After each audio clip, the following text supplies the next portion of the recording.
بسم اللہ الرحمن الرحیم۔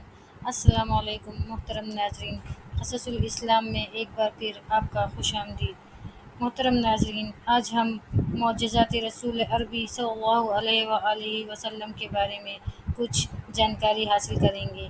قرآن سب سے بڑا معجزہ۔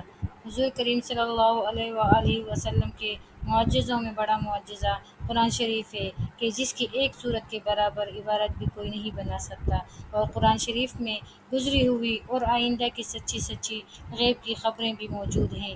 بیت المقدس آنکھوں کے سامنے۔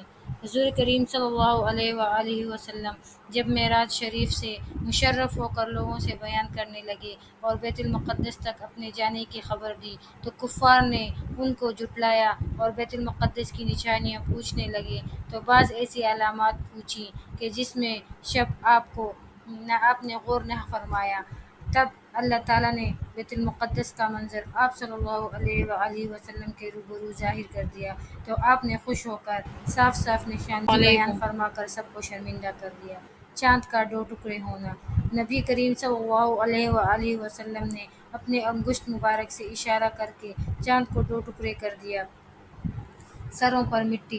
جب مشرکین مکہ نبی کریم صلی اللہ علیہ وآلہ وسلم کو شہید کر دینے کے ارادے سے آپ صلی اللہ علیہ وآلہ وسلم کے گھر پر جمع ہوئے، تب آپ صلی اللہ علیہ وآلہ وسلم کے نکلتے ہی سب نے سر نیچے کر لیے اور ان سب کی ٹھوڑیاں آ کے سینوں تک جا لگی، تو آپ صلی اللہ علیہ وآلہ وسلم نے ایک مٹی خاک لے کر ان کے سروں پر ڈال کر فرمایا، شاہت الوجوہ، یعنی برے ہو جائیں منہ ان کے۔ آخر ایسا ہی ہوا، جن کے سروں پر مٹی پڑی وہ سب کے سب جنگ بدر میں مارے گئے۔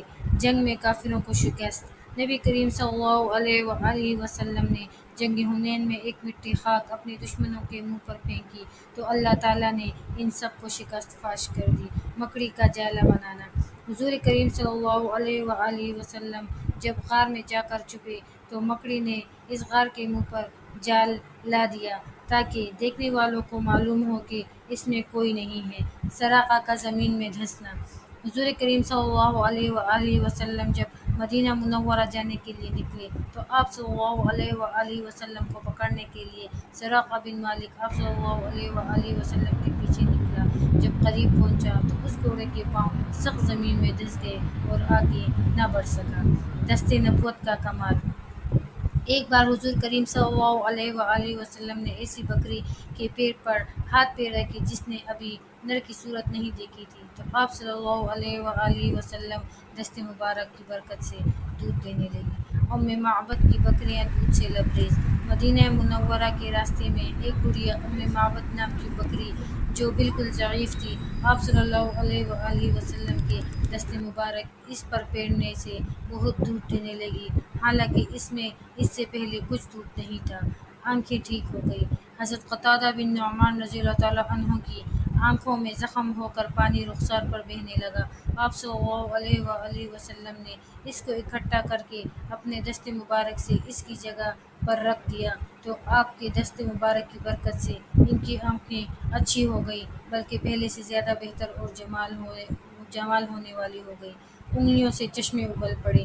نبی کریم صلی اللہ علیہ وآلہ وسلم غزوہ حدیبیہ میں مکہ معظمہ کے قریب جنگل میں تشریف فرماتے 1500 صحابہ کرام رضی اللہ عنہم حضور کریم صلی اللہ علیہ وآلہ وسلم کے ساتھ تھے۔ جب عصر کی نماز کا وقت آیا تو حضور کریم صلی اللہ علیہ وآلہ وسلم نے وضو کے لیے پانی طلب کیا۔ صحابہ کرام رضی اللہ تعالیٰ عنہ نے عرض کیا، یا رسول اللہ، سارے لشکر میں پانی موجود نہیں۔ حضور کریم صلی اللہ علیہ وآلہ وسلم نے فرمایا کہ جس قدر ممکن ہو سکے پانی لشکر میں سے جمع کرو۔ نہایت مشکل سے سارے لشکر کی مشکوں سے پانی کے برتن نچوڑ کر ایک پیالہ پانی جمع ہوا، وہی حضور کریم صلی اللہ علیہ وآلہ وسلم کی خدمت میں حاضر کیا گیا۔ حضور کریم صلی اللہ علیہ وآلہ وسلم نے بسم اللہ کہہ کر اپنے دست مبارک پیالہ میں رکھا۔ آپ صلی اللہ علیہ وآلہ وسلم کا ہاتھ رکھنا تھا کہ حضور کریم صلی اللہ علیہ وآلہ وسلم کے ہاتھ کی برکت سے پیالہ سے پانی کا چشمہ جاری ہوا۔ سارے لشکر والوں نے مشکیں اور پانی کے برتن بھر لیے، سب نے وضو کیا۔ علماء کرام فرماتے ہیں کہ یہ پانی آب زمزم سے بھی افضل ہے، کیونکہ زمزم حضرت جبرائیل علیہ السلام کے ہاتھ سے مکہ کی زمین سے نکلا ہوا ہے، مگر یہ پانی حضور کریم صلی اللہ علیہ وآلہ وسلم کے جسم اطہر کے درمیان سے نکلا ہے۔ زمزم حضرت جبرائیل علیہ السلام کے پر نے کھودا، یہ پانی حضور کریم صلی اللہ علیہ وآلہ وسلم کے ہاتھ سے جاری ہوا۔ زمزم زمین سے نکلا، یہ خاص نبی کریم صلی اللہ علیہ وآلہ وسلم کے جسد اطہر سے نکلا۔ بس جیسا فرق زمین کو اور حضور اکرم صلی اللہ علیہ وسلم کے جسم اطہر کو ہے، وہی فرق آب زمزم اور معجزہ کے پانی کو ہے۔ باران رحمت کا نزول۔ مدینہ طیبہ میں ایک سال قحط سالی ہو گئی، میں نہ برسا۔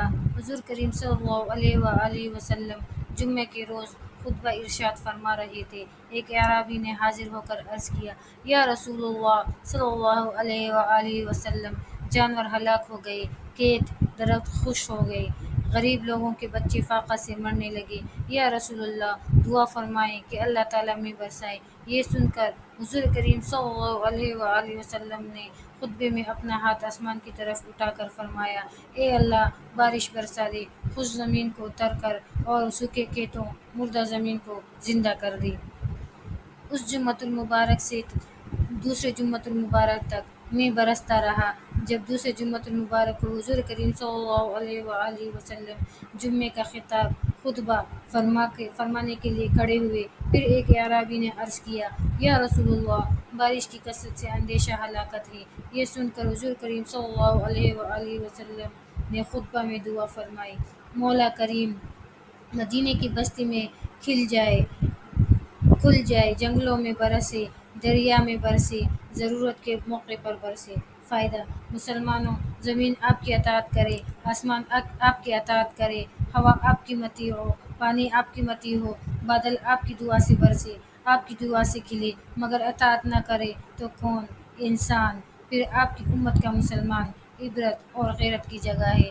میرے پیارے بھائیوں اور بہنوں، ہمیں آپ صلی اللہ علیہ وآلہ وسلم کی سنت پر، ان کے زندگی کے طریقوں پر عمل پیرا ہونا چاہیے۔ یہی ہی اصل زندگی ہے، کیونکہ اگر ہم ان کی اطاعت اور پیروی نہ کریں گے تو اور ہم دین اسلام سے دن بدن دور ہوتے رہیں گے، یہی ہماری ناکامی کا سبب بن سکتا ہے۔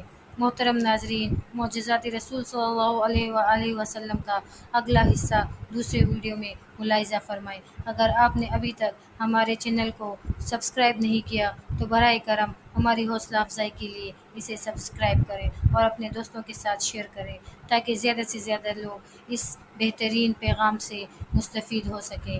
جزاک اللہ خیر، والسلام۔